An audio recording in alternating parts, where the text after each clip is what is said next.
Hello, people of YouTube. Thank you very much for tuning in.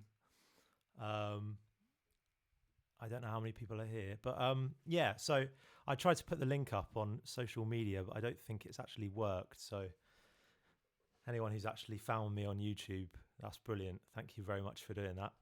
I mean, if somebody could just say that this is working and the audio is working on the comments, that would be amazing. Otherwise, I might do a whole half an hour talking to, the volume might be a bit messed up or something. So, I mean, basically, the plan is for me to walk you through my workflow, exactly how I work with plugins, and how, just generally how I write when I'm working with production music. And this is actually a production music track that I wrote in the last couple of months. It's for an album called Growth, and it's published by Universal Production Music and Aurora Production Music. So yeah, I just want to give people an insight into how I work personally, and there's no right or wrong with this kind of thing. It's just a very personal thing, and you'll probably see when I pull up the plugins that there's no there's not necessarily a rhyme or reason why I'm doing certain things. It's just that I'm just doing it, really. For example, plugins might be in the wrong order. If you're a mixing engineer and you're tuning in, you might cringe at the way I've ordered my plugins. So yeah, without further ado, I'll just get on with it, and hopefully this will be useful to some of you. But if anything comes up, I can see the chat right in front of me. If anything comes up that you want to ask me a question, please ask me a question, and I'll do my best to answer it. So firstly, what I'll do is I'll play you the fully mastered track that came back to me after everything was submitted. So here's the track. I'll play it through, and then I'll talk through all the various elements that kind of are within that. Here we go.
So yeah, that's the track. There's not really anything hugely complicated going on in there. I mean, that's not really the way I write, to be honest. It's normally kind of lots of very simple elements that combine together to, make the track what it is. And I kind of I see music I see production music very much like songwriting. So if you listen to something by, I don't know, the 1975, for instance, even if you take the last track that they've just released, the recent single they've just released as a kind of example, all the kind of elements fit together like supremely. And it's just like a masterclass in arrangement. And I'm not saying that this is a masterclass in arrangement, but it's all about taking kind of ideas that might not necessarily sound good on their own and combining it all and pushing it all together to work in one track. So, I mean, you'll see on here that there are lots of kind of little segments, regions, small little regions or segments.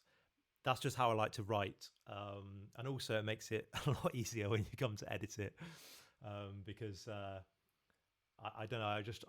I find it easier to work in kind of 4 or 8 bar chunks.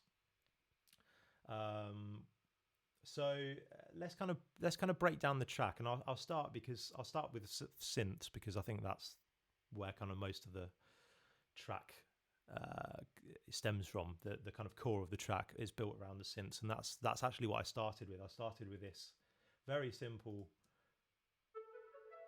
riff,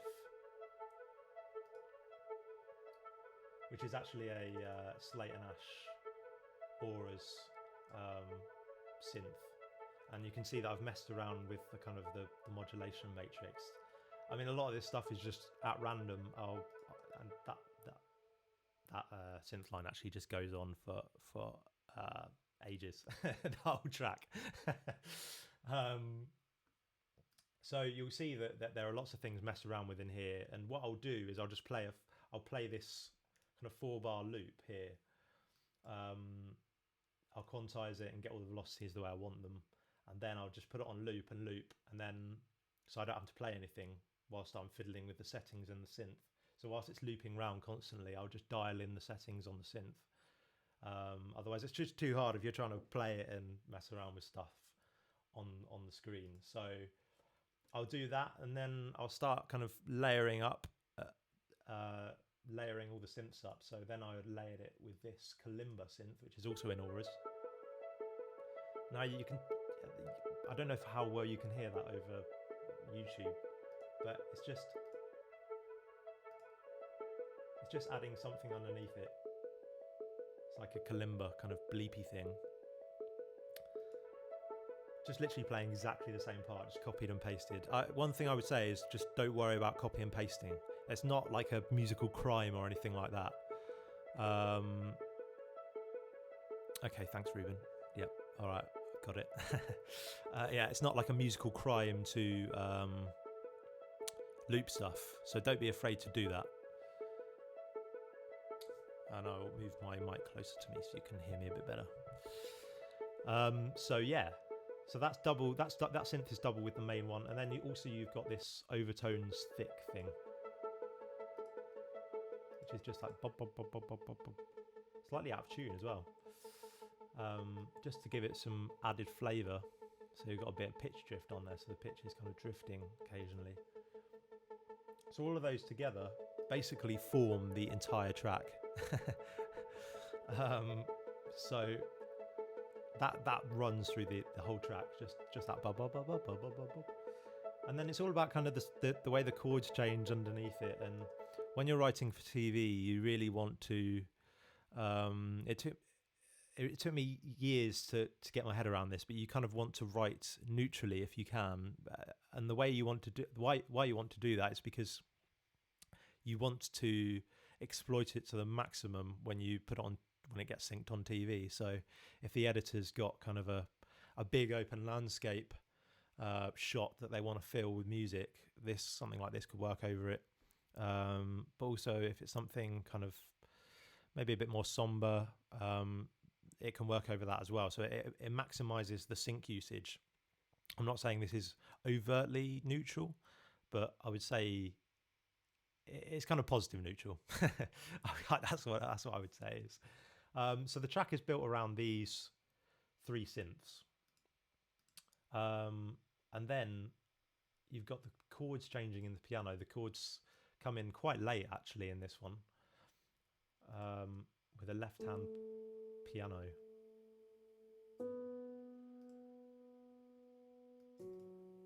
With a lot of the low end rolled off, because actually the synth bass is providing most of the low end. I actually just want this, this specific frequency. I don't want the really low muddy frequencies of the piano because it's going to start clashing with the synth bass.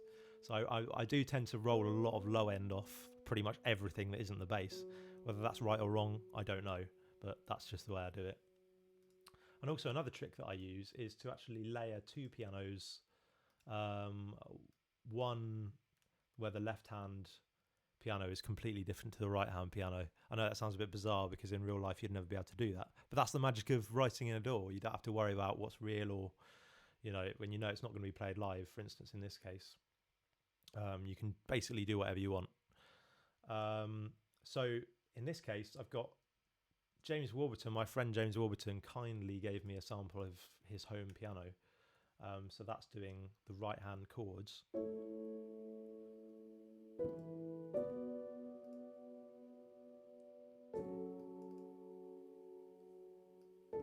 And again, you'll see that the low end is rolled off with kind of some 480 hertz mid-range frequency mud and some top end boost. So that just helps it stand out a bit in the mix.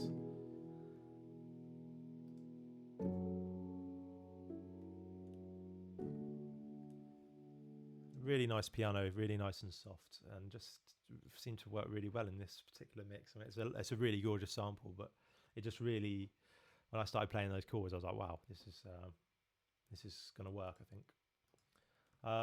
So you've got the left hand piano sound is completely different to the right hand, and then this other piano bit comes in here with a bit of Echo Boys delay on it, which is one of my favourite delays. And that's just copying the synth line. So it's doing exactly the same thing, but just adding some sweetness. Let's kind of play that so you can hear it in context. You can just hear it in the background. If I mute it, you miss it. It's a very subtle detail, but I do like to kind of add quite subtle things that it's not the most how can I put this? It doesn't really stand out that much, but you'd notice it if it was gone, for instance, in this case, definitely. And then as we move further through the track, you've got this reversed piano thing going on.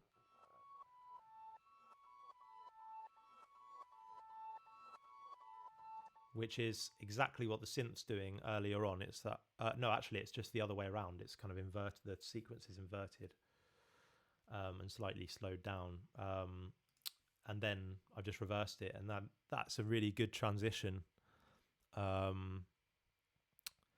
That's a really good transition to get into the final section. So ideally in production music, you want an arc. You want to kind of build gently, build, get to a point, drop off. This is where it drops off, this section here, and then build again into the final section.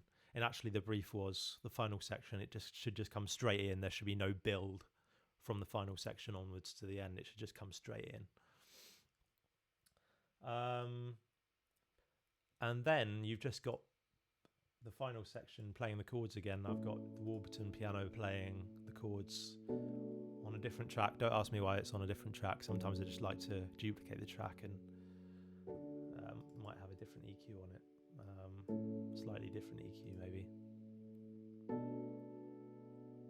Just playing the chords again, just to kind of solidify that low end, or the mid range. Can't remember what the other pianos are doing. Oh yeah, so it's just kind of another melody really, just on top, but very simple. And I've just boosted the high end, and the low end's been cut. So you'll say that doesn't sound amazing on its own, but it's just. It doesn't matter whether it sounds amazing on its own. I think that's the key thing here, because I used to think when I first started out that every element on its own, when you played it, you're like, well, that doesn't sound good. It's like, well, it doesn't need to sound good. It just needs to sound good in context. If it doesn't sound good on its own, nobody cares. If it sounds good in context, like this, I would say that doesn't sound great on its own, but I think it sounds a lot better in context.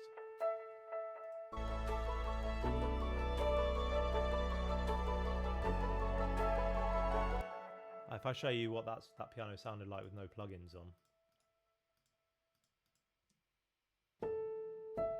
Way too, just way too, you can hear there's so much mid-range frequencies going on there. So many mid-range frequencies that just sounds super muddy and it would just get lost. So I've boosted the high end and you can kind of hear it at the top. And then you've got the kind of keys stem. Let's hear how that sounds from just the dropout section. Oh, slightly out of time piano.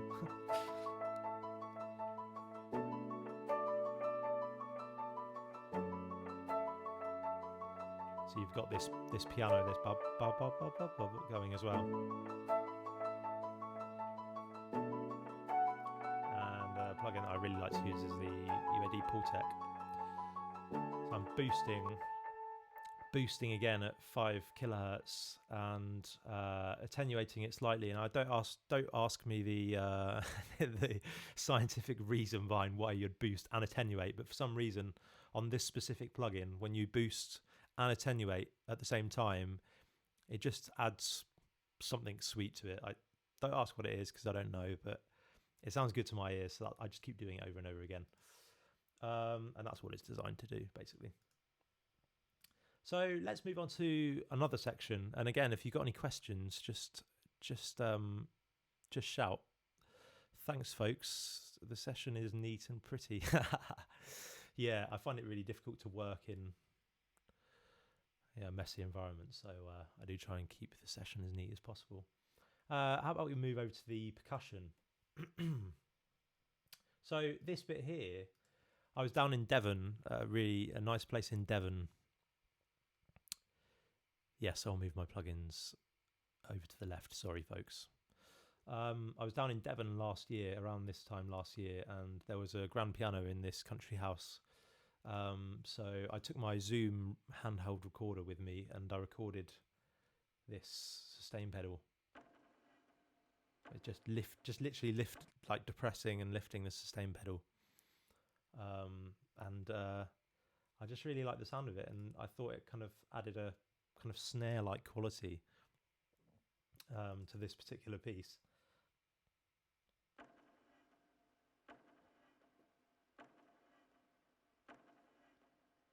With some Abbey Road vinyl on it, it does boost the volume a bit, but actually it's just giving a really nice tape quality to it. And again, some Echo Boys and Distressor, which is kind of just making it sound thicker to my ears and maybe adding some distortion to it as well. So I don't know if you can, I don't know how well you can hear that, but again, it's just another subtle element.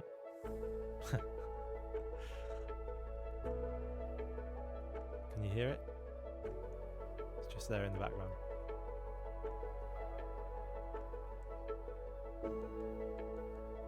And also these junk drums, almost like somebody clicking.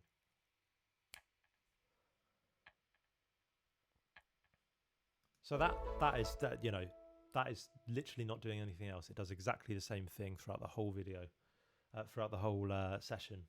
And also there's a marimba up here, just literally panned, really hard panned, all the way through to the right side, and probably the low end cut again. Yes, of course. So the low end is completely cut. Another thing I like to do is be quite aggressive with my panning. I've got a friend who doesn't really do that much panning. His stuff sounds amazing, but it's just two different techniques. A technique of mine is I just really like to hard pan stuff and move things all about the stereo field quite a lot. So, I mean, that's so quiet, but you can just hear it. I know I can just hear it. It's all this stuff that you can't necessarily exactly hear what's going on, but it's just there in the background, and that's the key to the way I work, really. A lot of it you can't actually hear.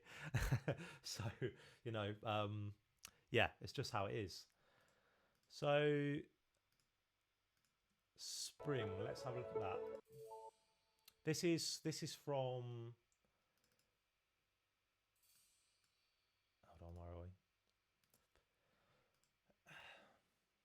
we? Oh, 2 secs, folks.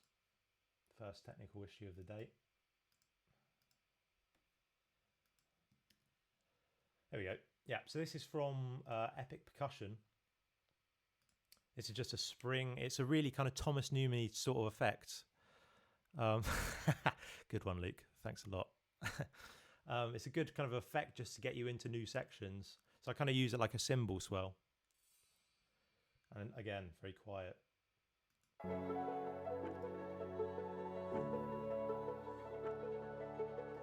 If I solo the percussion, sounds a bit weird just on its own. You got some cymbals and some hi-hats. Again, kind of panned 30 degrees left and right. I think that's degrees, is it? Something like that, yeah. Just to add some stereo field.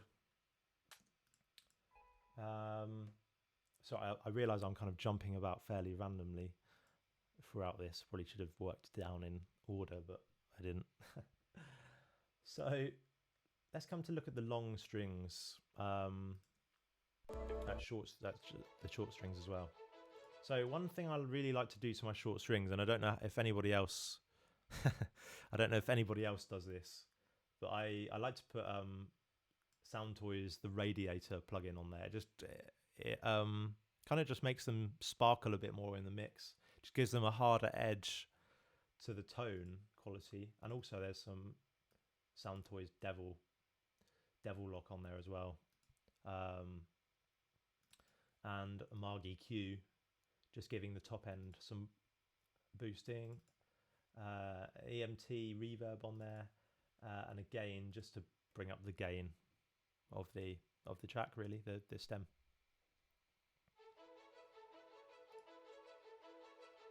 And it's just getting louder and then slowly dropping for the drop down section. One thing I really like to do is over here in Logic, you can see there's delay. This is delay compensation. If you do this, your orchestrator will be in love with you, because your MIDI will be on the grid, and that won't be super out of time. So what I like to do is quantize it directly on the grid, and then have the delay compensation start 48 milliseconds in this particular case. So basically what that's doing is moving the sample earlier than the sample actually is, if that makes sense. So the sample looks on the grid, but actually it's 48 milliseconds early, because samples for some reason always sound late. So you have to move it forwards to get it to sound actually at the right time. And then it's doing very much basically the same, and then the violas come in just for the last little bit, just to give it some added thickness, and just for a change, really, just a change in sound. So it's fading in, fading out. Fading in and fading out of stuff is so important in general music, and that's how you kind of get a layered tone structure. That's generally how I work. I rely on automation for so much stuff, because you can blend things in and slowly blend things out. So I'd recommend doing that if that works for you. Just reading some of the comments here.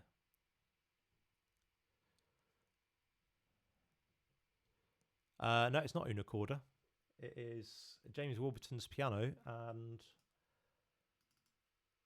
Midnight Piano by Fracture Sounds. And I think this one's the Woodchester piano. Oh no, that's Midnight Grand as well. Woodchester piano. So 2 pianos by Fracture Sounds, which I'd recommend you go and check out, because they're super cheap and sound great. Yeah, so those are the pianos that I'm using. I don't have Una Corda actually, but I do have quite a lot of pianos in general. Probably too many actually. And yeah, so Max, I'm just reading your comment. Have you tried doubling?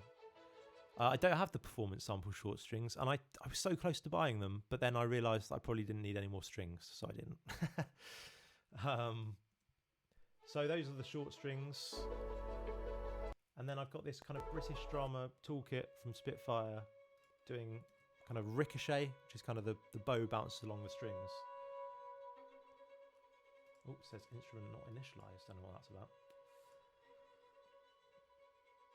So that just gives a really nice textural sound as we drop down before the big section. You can just hear it texturally, and then the reverse piano comes in, and then I'll just solo the strings bus again. Now, I should probably explain this because normally I'd be recommending that people don't do this. If you're going to record this live, I'd recommend you not doing what I'm just about to do, what I did in this particular track, because it's not kind of orchestrationally correct. Maybe, you know, it's not what you'd necessarily do if you're going to play this live. But I've got chords in the cello. Again, British Drama Toolkit, the cello, and then if you combine that, I've probably cut the low end on this again. Yeah, so most of the low end is cut, and that's because I don't want it interfering with the bass. So you've got the bass here, the low end, so you've got kind of the subby texture, and most of the cello is cut out in the bass, and you're just getting the nice kind of mid and top end. You're just choosing the frequencies that you want to hear, and utilising those. That's the way I like to look at it. Cut the frequencies I don't want to hear, boost the frequencies I do want to hear, or leave them alone. Sometimes you don't need to do anything. You know, don't feel the pressure to start boosting things just because you think you should be boosting or should be cutting. If it sounds good, it is good. That's kind of the rule that I kind of live by. Yeah, British Drama Toolkit. Yeah, I mean, it's good. It is good. I can't say I use it all the time, but it can be useful for these kind of textural bits. I wouldn't necessarily use them for melodic things, but for kind of held ensemble patchy type things, I would definitely recommend it. So let's have a look in the MIDI what the strings are doing. You've got this kind of low note playing, just a long hell note, and then just a descending line basically. The brief was to keep this as simple as humanly possible. Don't try and overcomplicate it. You know, you've got to remember this is going to sit under dialogue.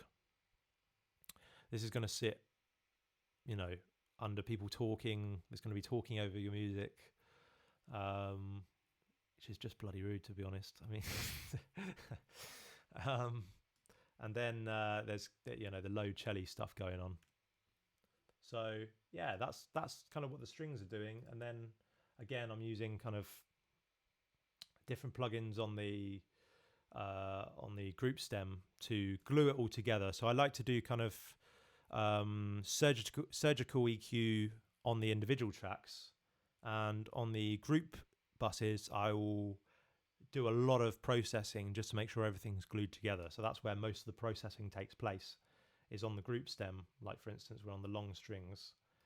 You can see I've got the Poltec again, attenuating and boosting around 10k, and boosting a lot of the low end in this case. The Marg EQ is probably doing something similar. I just like the Marg because it's got a really airy top end to it, and I really like that. There's a precision thing doing there's some delay on there. There's a SSLG bus compressor which I really like. That really does help glue it. And literally, you'll see the needle is barely just being tickled here. It's barely even moving, or not even moving at all. You know what I love about the UAD stuff is you can basically just run the signal through the plugin, and you know, it's perfect. It just gives it a sound that I love. I can't really describe what's going on, but it just glues everything together. And then EMT 140 reverb, and let's hear what it sounds like without all of those.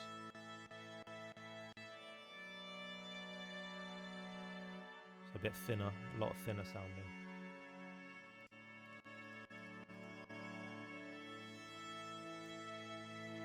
That might sound subtle to you, but in the context of the mix, I think it does make a big difference. So let's move back to the synths. Has anyone got any more questions? Absolute jokers in the comment section here. Do you cut a lot of low end out? Yes, I do. I just really love to cut low end out of anything that isn't going to contribute anything nice in the low end. Just because I'm always kind of worried about having problems with a muddy low end, and I think you have to be super careful. Otherwise, you know, when you've got 60 odd tracks in it, like in this case, it's going to sound, if you leave all the low end in, it's going to sound very muddy by the end. So I would definitely cut out, under 200. Yeah, it gives you a lot of room. Gives you a lot more headroom as well. So which gives you more volume at the end essentially. So if we move back to the synths, there's a particular synth in Omnisphere that I really liked. This is an Omnisphere synth. So basically what I did is I played in a ton of notes. A lot of them were wrong. And then corrected them in the piano roll. Just, giving it the movement that I want. And you can just hear that moving around. Gives it movement in the background.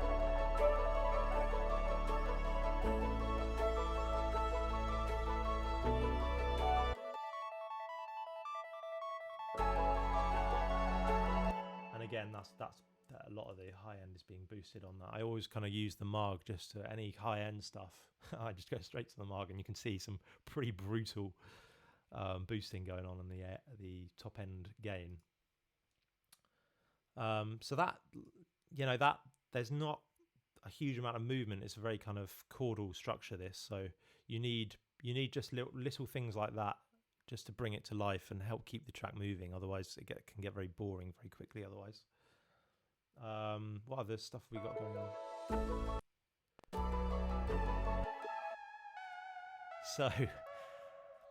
So anyone that knows me will know that I'm a big kind of Keen fan, and I've been listening to a lot of the Cause and Effect album that kind of got recently released at the end of last year.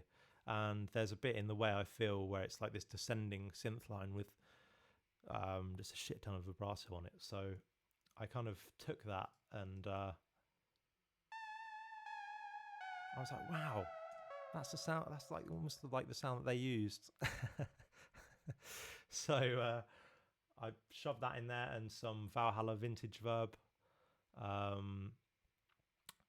do like to just shove reverbs on the actual channel itself. I learned that from a good friend of mine, and it just works. It just seems to work.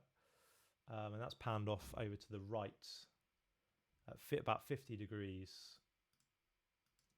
What's on here? Auto pop. Oh, that's the same thing, but just giving it some added thickness. Oh, some piano effects as well going on. I don't even know what that is.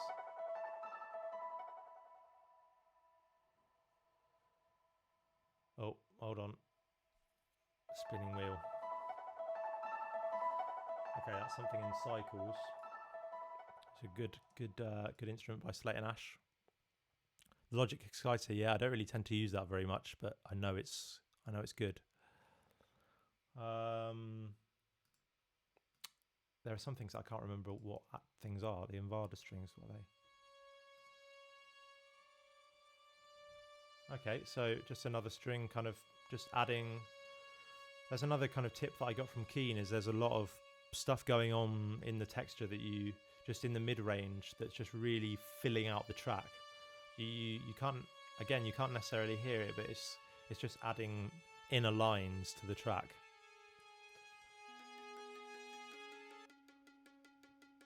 And something Omnisphere related here, just a pulsing thing. If in doubt, just get a pulsing synth. that's always a good way to add movement to a track.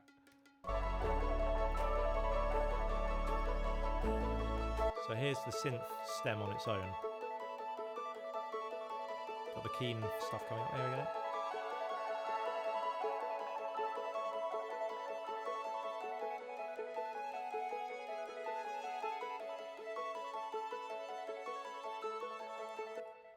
How long did it take you to write the track? About 2 days from initial kind of playing around with ideas to, you know, getting everything played in to the session and then mixing it, because, you know, when you're writing production music, the majority of us don't have the added benefit of a professional mixing engineer mixing the track, so it's basically up to you to mix it yourself, hence why you can see all these plugins in here, which are manipulating the sound in some way. Again, the Manly being used. Let's see what it sounds like with the Manly taken off.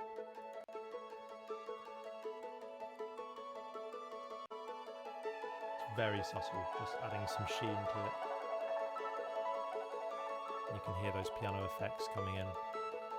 I think one of the key things about writing music is, which I found out after a long time, was you know, just don't be afraid of having things just pop in for just a bar or two, even if it's just a beat. Even you can just have a maybe a synth just going bang and highlighting a certain chord, and it's just adding very subtle interest to the listener. So you can have things just coming in for a few bars, going out, then coming back in again. Just, you know, you're trying to maintain interest as much as possible, even with the same idea, you know, this same idea running through it, basically the same chords. But I would say that it doesn't get boring, because things are, I mean, maybe some people do find it boring, but you know, I don't think it gets boring, because there are lots of things coming in and out of the track. So let's have another listen.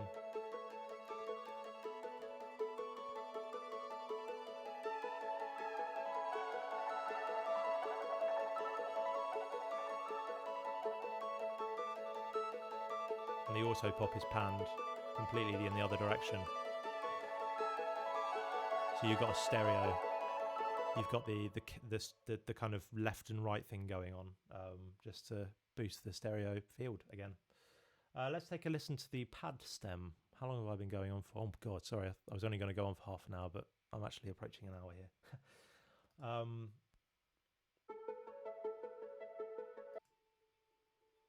not sure how you're going to hear that. Super quiet. There's a Juno synth here with, again, another Abbey Road vinyl plugin on it, just to give it some tape warmth and saturation. And ultra ambient pad from Piano Book. I'd recommend going and checking that out. Two other guys you should know about are John Mayer. I think he did something on Piano Book. Joshua Meltzger. Sorry if I've mispronounced your name. Apologies about that if I have. And Dan Keane. Those are three guys to check out. Dan Keane really knows his stuff. But this ultra ambient pad just sounds so good to me. I use it in quite a lot of stuff now. Again, just really taking out a lot of that low end, and you'll see there's a lot of frequencies coming up around here, around the 590 hertz, around 600-ish, and then another nasty kind of frequency around 1K. So I'm getting rid of that. So don't be afraid to get rid of stuff. Oh, sorry, I've realised that it's going off screen here. I'll try and keep the plugins over to the left. And this Glock thing going, it's just an effect played almost at random. I didn't quantize this, I just played it. I don't think I quantized it anyway. Actually, it does look quantized. I think I did quantize it, ignore me. But it's kind of just random notes. I think that's another Keen inspired thing there, because in the intro there's kind of chaotic notes coming in and out which sound quite at random, so I've probably accidentally stolen that.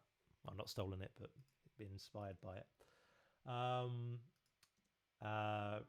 British drama kit again, the bass clarinet very subtle, and a piano pad. Just playing at random again with some sound shifter on it, boosting up the octave. Without that, it sounds like this.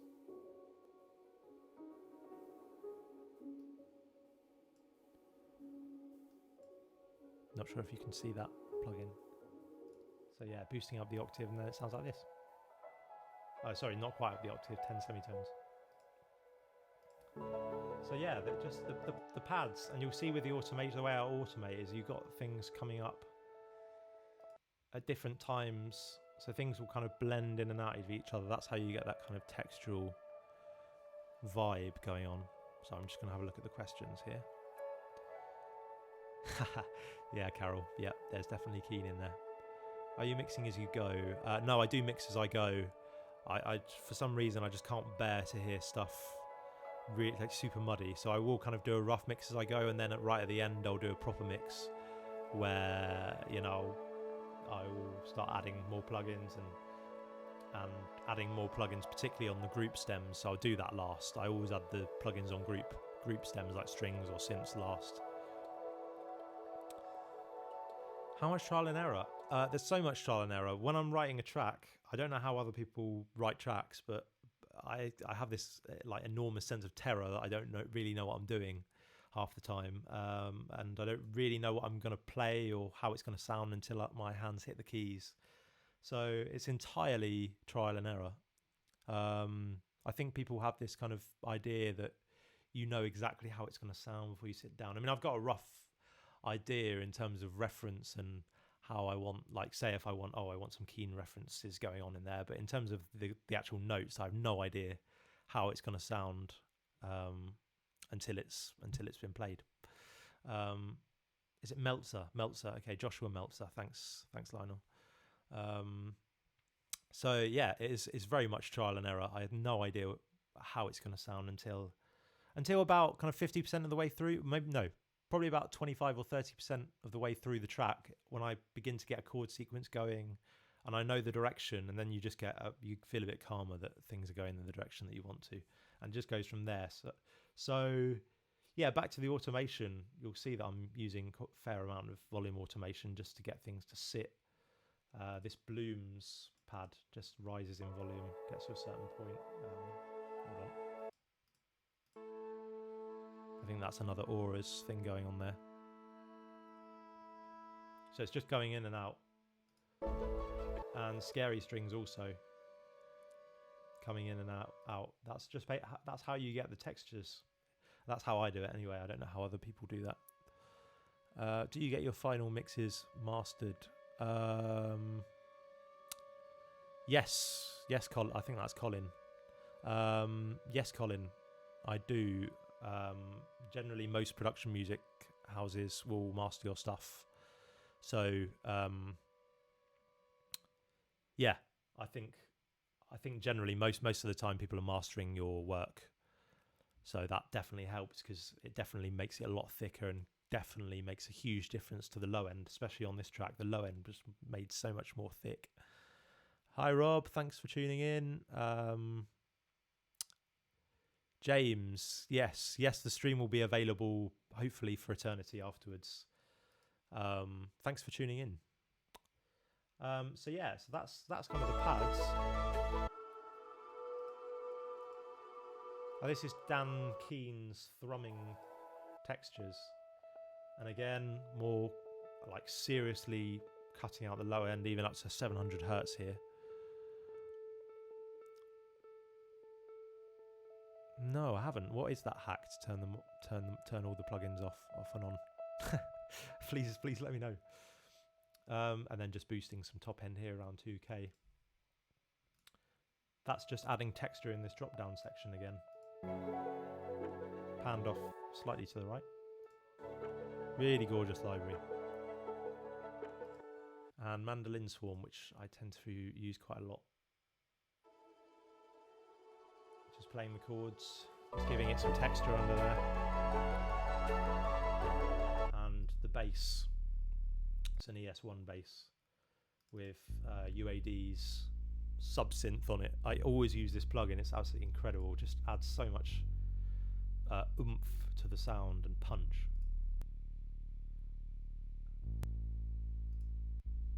You can hear how much more sub there is.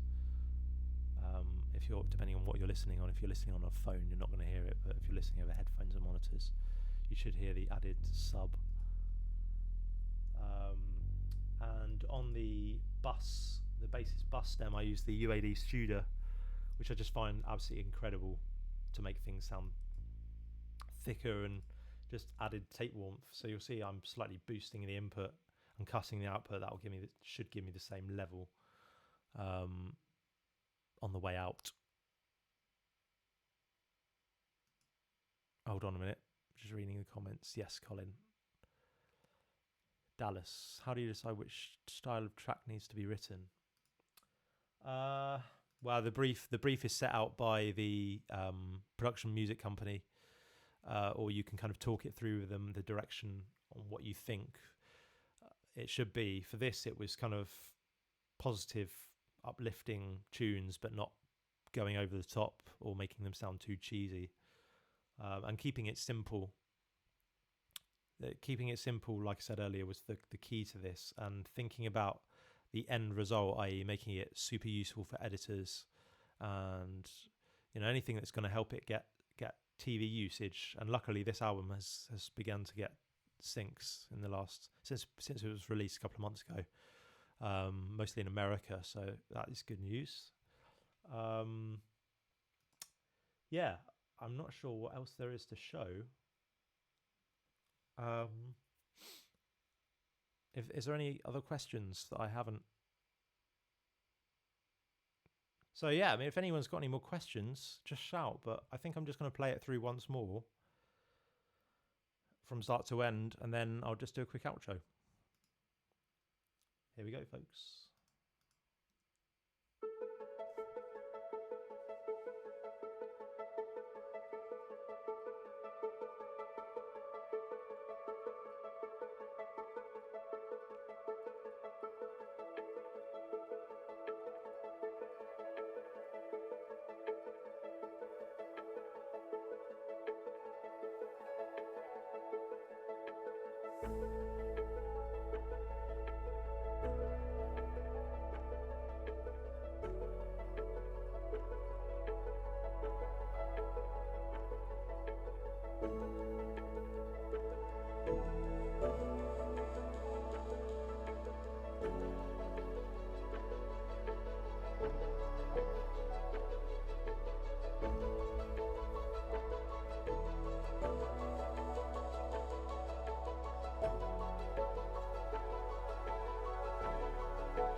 So yeah, that's the track. I've just had a quick question from Rob Hicks. Yeah, so basically I mix each individual track. For example, this pad or that pad or whatever, individual tracks like this, and then I'll move on to the actual group track, like synths or pads or pianos or whatever. That just helps it glue everything together. But in terms of after that, I never add things on the master bus. I always just leave that for the mastering engineer to do. Otherwise, you start kind of encroaching into their territory, and I'm not a mastering engineer, so I may as well leave that to them. Yeah, if it's going to a mastering engineer, just stick with the mixing and let them sort out the rest. Boosting the high end or boosting the low end, making it thicker, making it louder, all that sort of stuff. But I hope it's been useful. Also, I've got some quite good news. I think now would be a good time to announce that I'm in the process of writing another book, another ebook. It's going to be a bit longer than my other ebook, From Door to Score, and it's going to be on the business of music. Media music, how to kind of start up a sole trader business, how to run a business, talks about fees and royalties,